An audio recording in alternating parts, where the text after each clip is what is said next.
Halo Sobat Cerdas, di video kali ini kita akan belajar materi matematika tentang pertidaksamaan eksponen. Halo Sobat Pijar, kembali lagi di pembahasan soal SBMPTN. Kali ini kita akan bahas soal matematika tentang eksponen. Sudah siap untuk belajar?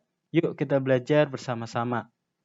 Grafik Y sama dengan 3 pangkat X tambah 1 kurang 1/9 pangkat X berada di bawah grafik Y sama dengan 3 pangkat X tambah 1 jika seperti itu. Kita lihat. Kita misalkan ini adalah Y1, kemudian ini Y2. Dibilang bahwa berada di bawah, artinya Y1 ini haruslah kurang dari Y2. Karena berada di bawah ya, seperti itu. Nah, karena Y1 kurang Y2, tadi Y1 kita tahu 3 pangkat X tambah 1, kemudian kurang. Nah, 1/9 itu sama dengan 3 pangkat negatif 2. Seperti itu. Berarti nanti kakak langsung tulis seperti ini. Jadinya 1, kakak buat seperti ini dulu ya. 3 pangkat negatif 2 atau 3 pangkat 2 ya. Kemudian pangkatkan dengan X, kemudian kurang dari 3 pangkat X tambah 1.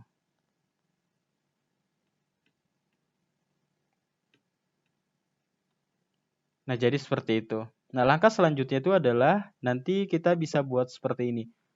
Yaitu kakak lanjut sini. Perhatikan bahwa 3 pangkat X tambah 1 ini sama saja dia dengan 3 pangkat 1 dikali 3 pangkat X. Atau 3 dikali 3 pangkat X. Kemudian dikurang ini adalah 1/3 pangkat ini bisa seperti ini 2X. Seperti itu ya.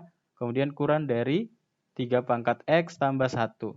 Sehingga kita akan peroleh bahwa 3 dikali 3 pangkat X. Kemudian dikali lagi dan 3 pangkat 2X. Berarti kita peroleh 3 dikali 3 pangkat 3X ya. Kemudian dikurangi berarti ini 1.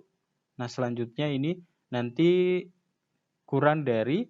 Berarti ini adalah 3 pangkat 3X ditambah 3 pangkat 2X. Seperti itu. Nah 3 pangkat 3 dikali 3 pangkat 3X kurang 3 pangkat 3X itu adalah 2. Berarti 2 dikali 3 pangkat 3X.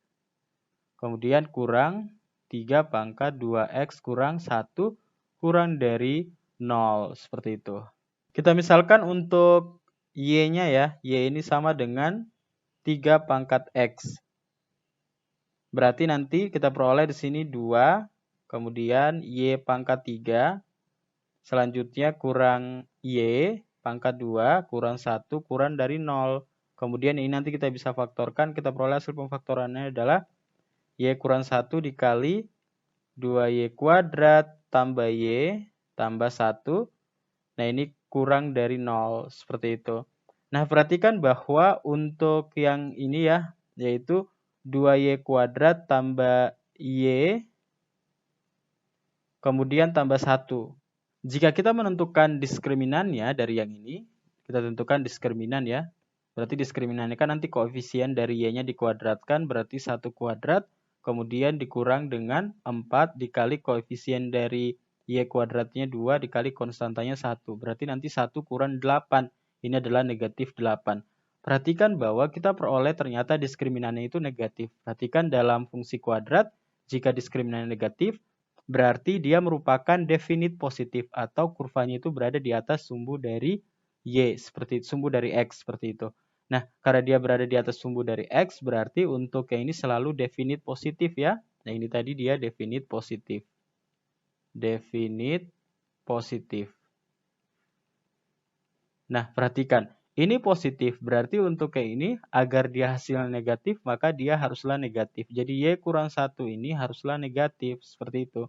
Berarti Y-nya haruslah kurang dari 1. Jadi kita peroleh Y-nya kurang dari 1, berarti karena Y-nya tadi 3 pangkat X, 3 pangkat X ini harus kurang dari 1, 1 itu adalah 3 pangkat 0. Perhatikan, basis ruas kiri sudah sama basis ruas kanan. Berarti nanti karena di sini basisnya itu adalah lebih dari 1, berarti untuk X-nya ini haruslah kurang dari 0. Jadi pangkat ruas kiri itu harus kurang dari pangkat ruas kanan. Itu tergantung tanda pertidaksamaannya ya. Jadi kita peroleh untuk nilai dari X-nya ini haruslah kurang dari 0, berarti jawabannya sesuai itu adalah opsi dari C. Tetap semangat belajar dan sampai jumpa.